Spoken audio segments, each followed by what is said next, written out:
வணக்கம். தந்தையின் பாட்காஸ்ட் செய்திகளை வாசிப்பது அகிலா கணேஷ். முதலில் தலைப்புச் செய்திகளை பார்க்கலாம். அரசு மருத்துவமனைகளில் அடிக்கடி ஆய்வு செய்து குறைகளை தீர்க்க வேண்டும். மாவட்ட ஆட்சியர்களுக்கு முதல்வர் ஸ்டாலின் அறிவுறுத்தல்.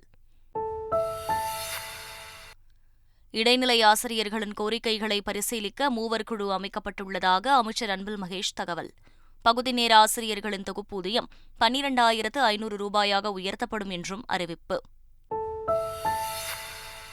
ஓபிஎஸ் அணியுடன் பாஜக தொடர்பில்தான் இருக்கிறது. தேர்தல் நேரத்தில் கூட்டணி தொடர்பாக முடிவெடுக்கப்படும் என பண்ருட்டி ராமச்சந்திரன் பேட்டி. இன்று நடைபெறுகிறது பாஜக மாநில நிர்வாகிகள் மற்றும் மாவட்ட செயலாளர்கள் கூட்டம். அண்ணாமலை தலைமையில் நடைபெறும் கூட்டத்தில் பல்வேறு விவகாரங்கள் குறித்து ஆலோசனை. ஆசிய விளையாட்டு ஈட்டி எறிதல் போட்டியில் தங்கம் வென்றார் இந்திய வீரர் நீரஜ் சோப்ரா. மற்றொரு இந்திய வீரர் கிஷோர் குமார் ஜேனா 2ஆம் இடம் பிடித்து வெள்ளிப் பதக்கத்தை கைப்பற்றினார். இனி விரிவான செய்திகள். அடிக்கடி மருத்துவமனைகளை ஆய்வு செய்து நோயாளிகள், மருத்துவர்களின் தேவைகளை கேட்டறிந்து தீர்வு காணுமாறு மாவட்ட ஆட்சியர்களுக்கு முதல்வர் ஸ்டாலின் அறிவுறுத்தியுள்ளார். சென்னை தலைமைச் செயலகத்தில் உள்ள நாமக்கல் மாளிகையில் மாவட்ட ஆட்சித் தலைவர்களின் மாநாடு நடைபெற்றது. 2ஆம் நாள் முடிவில் முதல்வர் ஸ்டாலின் பல்வேறு அறிவுரைகளை ஆட்சியர்களுக்கு வழங்கினார். நோயாளிகளுக்கான மருத்துவ சேவைகளின் தரம், மருத்துவர்களின் தேவைகள் ஆகியவற்றை கேட்டறிந்து தீர்வு காண வேண்டும் என அறிவுறுத்திய முதல்வர், கல்வியும் மருத்துவமும் அரசின் இரு முக்கியமான முன்னுரிமை பிரிவுகள் என்பதை உணர்ந்து பணியாற்றுமாறு வேண்டுகோள் விடுத்தார். அடிக்கடி அரசு மருத்துவமனைகளை ஆய்வு செய்யுங்கள். அங்கு நோயாளிகளுக்கு வழங்கப்படும் மருத்துவ சேவைகளின் தரம் குறித்து கேட்டறியுங்கள். அதேபோல் மருத்துவர்களுக்கும் சில தேவைகள் இருக்கலாம். அவற்றை அறிந்து தீர்வு காணுங்கள். கல்வியும் மருத்துவமும் இந்த அரசின் இரு முக்கியமான முன்னுரிமை பிரிவுகள் என்பதை உணர்ந்து பணியாற்றுங்கள். பல்வேறு துறைகளில் சிறந்த மாவட்ட ஆட்சியர்களுக்கான விருதுகளை முதல்வர் மு.க.ஸ்டாலின் வழங்கி கௌரவித்தார். மனிதவள மேலாண்மை துறை சார்பில் 2022ஆம் ஆண்டிற்கான நல்லாளுமை விருதுகளை திருவள்ளூர் ஆட்சியர் ஆல்பி ஜான் வர்கீஸ், திண்டுக்கல் மாவட்ட முன்னாள் ஆட்சியர் விசாகன், நெல்லை மாவட்ட முன்னாள் ஆட்சியர் விஷ்ணு ஆகியோர் பெற்றனர். நடப்பு ஆண்டிற்கான நல்லாளுமை விருதுகளை கடலூர் ஆட்சியர் அருண் தம்புராஜ், கரூர் ஆட்சியர் பிரபுசங்கர் ஆகியோர் பெற்றனர். இதேபோல் மாற்றுத்திறனாளிகள் துறை, தமிழ் வளர்ச்சித்துறை, மக்கள் நல்வாழ்வுத்துறை சார்பில் சிறந்த ஆட்சியர்களுக்கான விருதுகளை முதல்வர் ஸ்டாலின் வழங்கி கௌரவித்தார். அரசு விடுதிகளில் தங்கி பயிலும் மாணவர்களுக்கு வழங்கப்படும் உணவுத் தொகை உயர்வு உள்ளிட்ட முக்கிய அறிவிப்புகளை மாவட்ட ஆட்சியர்கள் மாநாட்டில் முதல்வர் ஸ்டாலின் அறிவித்தார். அரசு பள்ளி மாணவர் விடுதியில் தங்கி பயிலக்கூடிய மாணவ மாணவிகளுக்கு தற்போது மாணவர் ஒருவருக்கு மாதந்தோறும் உணவுக்காக வழங்கப்பட்டு வரும் தொகை ரூபாய் 1000 ரூபாய் 1400 உயர்த்தி வழங்கப்படும். அதேபோல் அரசு கல்லூரி மாணவ மாணவியர் விடுதிகளில் தங்கி பயிலுவோர் தற்போது மாதம் ஒன்றுக்கு வழங்கப்படும் ரூபாய் 1100 என்பது இனி 1500 ரூபாயாக உயர்த்தி வழங்கப்படும். இதன் மூலமாக 1,71,884 மாணவ மாணவியர் பயன்பெறுகிறார்கள். இடைநிலை ஆசிரியர்களின் ஊதிய முரண்பாடுகளை களைவதற்கு மூவர் குழு அமைக்கப்படும் என்றும், பகுதி நேர ஆசிரியர்களுக்கு 2,500 ரூபாய் ஊதிய உயர்வு அளிக்கப்படும் என்றும் அமைச்சர் அன்பில் மகேஷ் அறிவிப்பு வெளியிட்டுள்ளார். பள்ளிக் கல்வித்துறை வளாகத்தில் ஆசிரியர்கள் போராட்டம் தொடர்பாக துறை அதிகாரிகளுடன் பேச்சுவார்த்தை நடத்திய அமைச்சர் அன்பில் மகேஷ் சென்னை தலைமைச் செயலகத்தில் செய்தியாளர்களுக்கு பேட்டியளித்தார். அப்போது இடைநிலை ஆசிரியர்களின் கோரிக்கையை பரிசீலிக்க மூவர் குழு அமைப்பதாகவும், அந்த குழு 3 மாதங்களில் அரசுக்கு அறிக்கை அளிக்கும் என்றும் கூறினார். முன்னாள் அமைச்சர் செங்குட்டுவன் மீதான சொத்து குவிப்பு வழக்கில் அவரது குடும்பத்தாருக்கு 3 ஆண்டுகள் சிறை தண்டனை விதிக்கப்பட்டுள்ளது. 1996 முதல் 2001 காலகட்டத்தில் கால்நடைத்துறை அமைச்சராக இருந்த செங்குட்டுவன் வருமானத்திற்கு அதிகமாக சொத்து சேர்த்ததாக அவர் மீதும், மகன்கள் பன்னீர்செல்வம், சக்திவேல், மகள் மீனாட்சி உள்ளிட்டோர் மீதும் வழக்கு பதிவு செய்யப்பட்டது. திருச்சி மாவட்ட ஊழல் தடுப்பு சிறப்பு நீதிமன்றத்தில் நடந்து வந்த வழக்கில் இறுதி தீர்ப்பு அளிக்கப்பட்டது. அதில் முதன்மை குற்றவாளி செங்குட்டுவன், 5வது குற்றவாளியான செங்குட்டுவனின் மருமகன் உயிரிழந்த நிலையில் மற்ற 4 பேருக்கும் 3 ஆண்டுகள் சிறை தண்டனை விதித்து உத்தரவிட்டார். விடுதலை சிறுத்தைகள் கட்சிக்கும் திமுகவுக்கும் இடையேயான கூட்டணியை சிதைப்பதற்கான பிரச்சாரத்தை ஆளுநர் துவங்கியுள்ளதாக விசிக பொதுச் செயலாளர் சிந்தனை செல்வன் குற்றம் சாட்டியுள்ளார். விடுதலை சிறுத்தைகள் கட்சிக்கும் திராவிட முன்னேற்றக் கழகத்துக்கும் இடையிலான கூட்டணியை சிதைப்பதற்கான ஒரு பிரச்சாரமாக அவர் தனது பிரச்சாரத்தை தொடங்கியிருக்கிறாரோ என்று கருத முடிகிறது. பூநூல் அணிகிற உரிமை எங்களுக்கு தந்திருக்கிறீர்களே, நாளை நடராசர் கோவிலிலே நாங்கள் வந்து நடராசனுக்கு பூஜை செய்ய வேண்டும், நாங்களே பூஜை செய்ய வேண்டும் என்று கேட்டால் தீட்சிதர்களோ அல்லது நீங்களோ அதை அனுமதிப்பீர்களா என்கிற கேள்வியை நான் கேட்க விரும்புகிறேன்.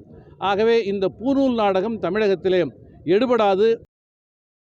ஓபிஎஸ் அணியுடன் பாஜக தொடர்பில் இருப்பதாகவும் தேர்தல் நேரத்தில் கூட்டணி தொடர்பாக முடிவெடுக்கப்படும் எனவும் ஓபிஎஸ் ஆதரவாளர் பன்ருட்டி ராமச்சந்திரன் தெரிவித்தார். கழக ஒருங்கிணைப்பாளர் அவர்கள் ஏற்கனவே தெரிவித்திருக்கிறார். பாஜக தலைமையிடத்திலே அவர்களோடு தொடர்பு கொண்டுள்ளார்கள். எத்தகைய கூட்டணி எப்படியெல்லாம் அமையும் என்பதை நாம் இப்பொழுது தீர்மானிக்க முடியாது. பாஜக மாநில தலைவர் அண்ணாமலை தலைமையில் பாஜக மாநில நிர்வாகிகள் மற்றும் மாவட்ட செயலாளர்கள் கூட்டம் இன்று நடைபெறவுள்ளது.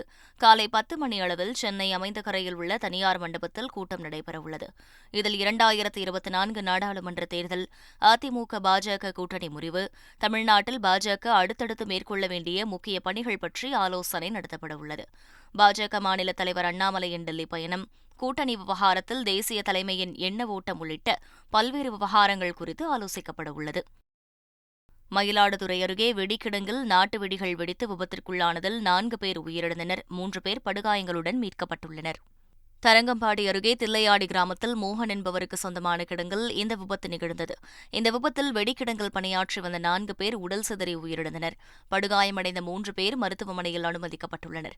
சம்பவ இடத்தில் நாகை மாவட்ட காவல் கண்காணிப்பாளர் ஹர்ஷ் சிங் நேரில் விசாரணை நடத்தினார். தன் மீது கீழ்த்தரமான குற்றச்சாட்டுகளை தெலுங்கு தேச கட்சித் தலைவர்கள் முன்வைத்து பேசுவதாக ஆந்திர அமைச்சரும் நடிகையுமான ரோஜா தெரிவித்துள்ளார். பெண்களை இழிவாக பேசிய விவகாரத்தில் தெலுங்கு தேச கட்சியைச் சேர்ந்த பண்டாரு சத்யநாராயணமூர்த்தி கைது செய்யப்பட்ட நிலையில் அமைச்சர் ரோஜா திருப்பதியில் செய்தியாளர்களை சந்தித்தார். அப்போது பேசிய அவர், தவறான குற்றச்சாட்டுகளால் பெண்களின் ஆளுமையை குழி தோண்டி புதைக்கும் மோசமான கட்சி தெலுங்கு தேசம் என தெரிவித்தார்.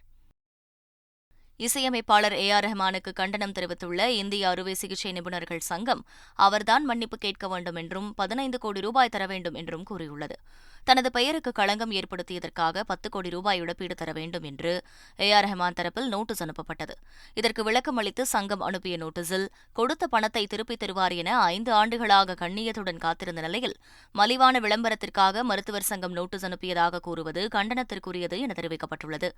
AR ரஹ்மான் 15 நாட்களில் 15 கோடி ரூபாயையும் நிகழ்ச்சிக்கு கொடுத்த தொகையை வட்டியுடன் திருப்பித் தர வேண்டும் எனவும் கூறப்பட்டுள்ளது.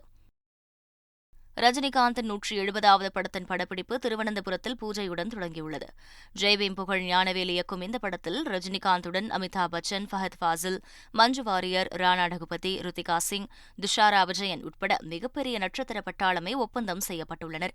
முதற்கட்ட படப்பிடிப்புக்காக ரஜினிகாந்த் திருவனந்தபுரம் சென்ற நிலையில் அங்கு பூஜையுடன் படப்பிடிப்பு தொடங்கியது. இந்த புகைப்படங்களை படக்குழு பகிர்ந்துள்ளது.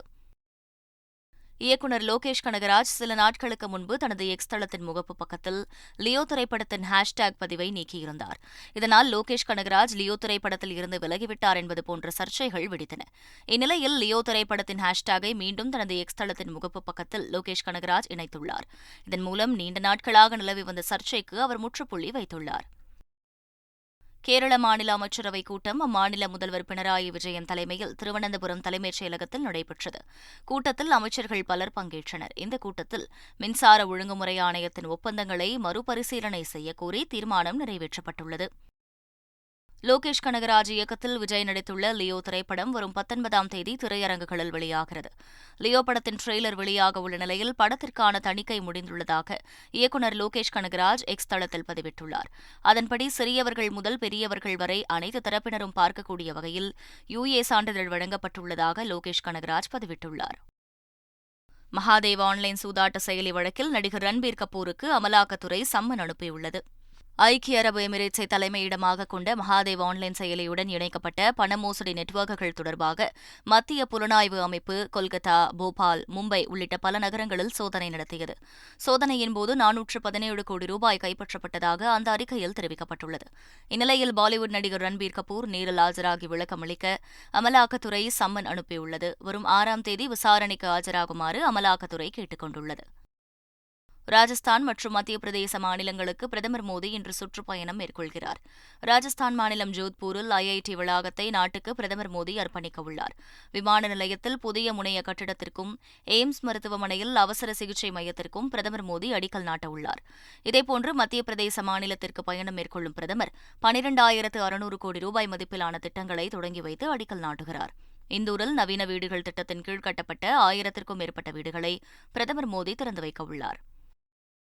சிக்கிம் மாநிலத்தில் ஏற்பட்ட திடீர் வெள்ளப்பெருக்கின் பாதிப்புகள் குறித்து அம்மாநில முதலமைச்சரிடம் பிரதமர் மோடி கேட்டறிந்தார். சிக்கிம் மாநிலத்தின் லோனக் ஏரி பகுதியில் மேக வெடிப்பால் டேஸ்டா ஆற்றில் திடீர் வெள்ளப்பெருக்கு ஏற்பட்டுள்ளது. வெள்ளத்தில் சிக்கி 23 ராணுவ வீரர்கள் மாயமான நிலையில் 3 பேரின் சடலங்கள் மீட்கப்பட்டுள்ளன. மற்றவர்களை தேடும் பணி முடுக்கிவிடப்பட்டுள்ளது.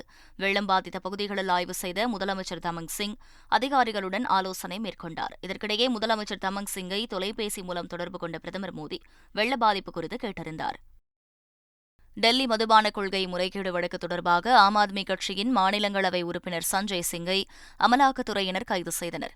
டெல்லி மதுபான கொள்கை முறைகேடு வழக்கு தொடர்பாக ஆம் ஆத்மி கட்சி எம்பி சஞ்சய் சிங்கின் இல்லத்தில் அமலாக்கத்துறை அதிகாரிகள் சோதனையிட்டனர். அப்போது அமலாக்கத்துறையின் கேள்விகளுக்கு ஒத்துழைப்பு அளிக்காததன் காரணமாக சஞ்சய் சிங்கை அமலாக்கத்துறை கைது செய்துள்ளனர். உஜ்வாலா திட்டத்தின் கீழ் எரிவாயு சிலிண்டர் பெறும் பயனாளிகளுக்கான மானியம் மேலும் ரூபாய் உயர்த்தப்பட்டுள்ளது. டெல்லியில் மத்திய அமைச்சரவைக் கூட்டம் பிரதமர் மோடி தலைமையில் நடைபெற்றது. கூட்டத்தில் எடுக்கப்பட்ட முடிவுகளை மத்திய அமைச்சர் அனுராக் தாக்கூர் செய்தியாளர்களிடம் விளக்கினார். அப்போது பேசிய அவர், உஜ்வாலா திட்டத்தின் கீழ் எரிவாயு சிலிண்டர் பெறும் பயனாளிகளுக்கு வழங்கப்படும் மானியம் மேலும் ரூபாய் உயர்த்த மத்திய அமைச்சரவை ஒப்புதல் வழங்கியிருப்பதாக தெரிவித்தார். இதன் மூலம் உஜ்வாலா திட்ட பயனாளிகளுக்கான எரிவாயு மானியம் 200 ரூபாயில் இருந்து 300 ரூபாயாக அதிகரிக்கப்பட்டுள்ளது. பிலிப்பைன்ஸில் சக்தி வாய்ந்த நிலநடுக்கம் ஏற்பட்டுள்ளது. ஜெனரல் சாந்தோஸ் நகரில் இருந்து 130 கிலோமீட்டர் தென்கிழக்கில் நடுக்கடலில் நிலநடுக்கம் ஏற்பட்டுள்ளதாக நிலநடுக்கத்திற்கான இந்திய தேசிய ஆய்வு மையம் தெரிவித்துள்ளது.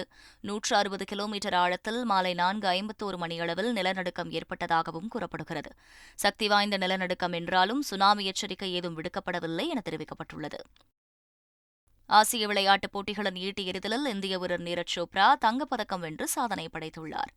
ஹாங்ஸோ நகரில் நடைபெற்ற போட்டியில் தனது 4வது முயற்சியில் அதிகபட்சமாக 88.88 மீட்டர் தூரம் ஈட்டியெறிந்து நீரஜ் சோப்ரா தங்கப்பதக்கத்தை வசப்படுத்தினார்.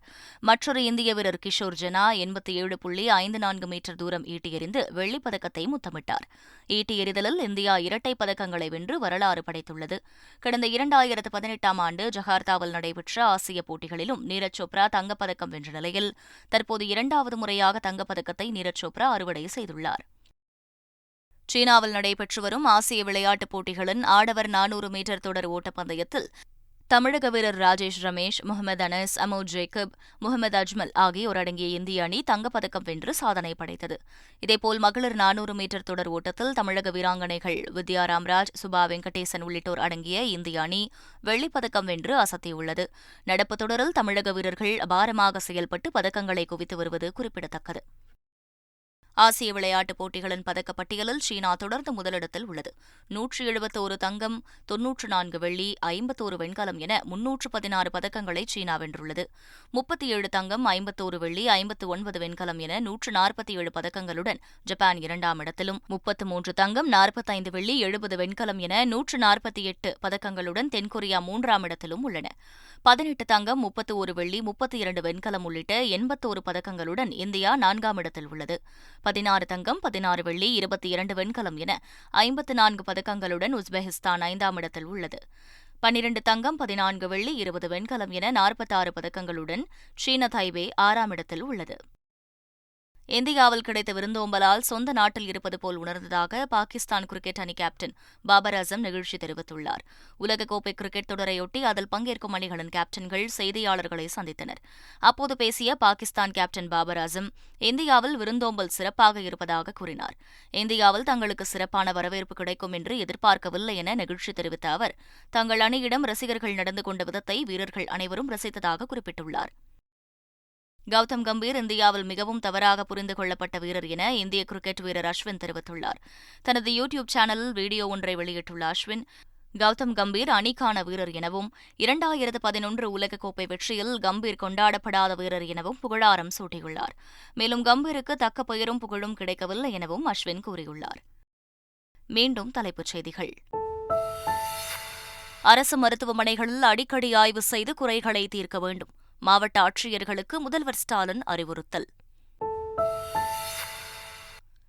இடைநிலை ஆசிரியர்களின் கோரிக்கைகளை பரிசீலிக்க 3 குழு அமைக்கப்பட்டுள்ளதாக அமைச்சர் அன்பில் மகேஷ் தகவல். பகுதி நேர ஆசிரியர்களின் தொகுப்பூதியம் 12,500 ரூபாயாக உயர்த்தப்படும் என்றும் அறிவிப்பு. ஓபிஎஸ் அணியுடன் பாஜக தொடர்பில்தான் இருக்கிறது. தேர்தல் நேரத்தில் கூட்டணி தொடர்பாக முடிவெடுக்கப்படும் என பண்ருட்டி ராமச்சந்திரன் பேட்டி. இன்று நடைபெறுகிறது பாஜக மாநில நிர்வாகிகள் மற்றும் மாவட்ட செயலாளர்கள் கூட்டம்.